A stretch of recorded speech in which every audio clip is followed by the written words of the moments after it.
Pakistan peoples party और establishment के दरमियान 28वीं तरमीम को लेके आज़ाद कश्मीर की हुकूमत और गिलगित बल्तिस्तान की हुकूमत पे मामला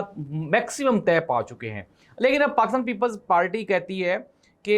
एक तो जो है वो हमें यहाँ की हुकूमतें भी दी जाएं और साथ ही साथ वजारत उज़्मा पाकिस्तान की वो भी बिलावल भुट्टो ज़रदारी को दी जाए। नाज़रीन, ख़बर ये है कि 28वीं आइनी तरमीम में वो चीज़ें आ रही हैं जो 27वीं में वो पास नहीं करवा सके थे, अब वो 28वीं में करवा रहे हैं।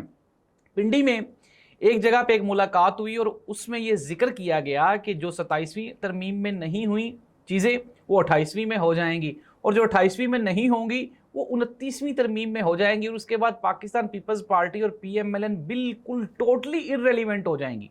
उसके बाद ये अपने घरों को जाएंगी, एक नया निज़ाम, एक नया नज़्म नस्क बन जाएगा जिसमें ना इलेक्शंस होंगे, ना जमहूरियत होगी, ना कोई सियासी जमात होगी, ना इमरान खान होगा, ना शहबाज शरीफ होगा और ना ही आसिफ अली जरदारी होगा। इस चीज़ को लेके तो शहबाज शरीफ और आसिफ अली जरदारी साहब ने अब सर जोड़ लिए हैं और वो ये कहने पे मजबूर हो गए हैं कि अल्लाह दा ना बस कर दियो, 27वीं के बाद 28वीं पे रुक जाएं।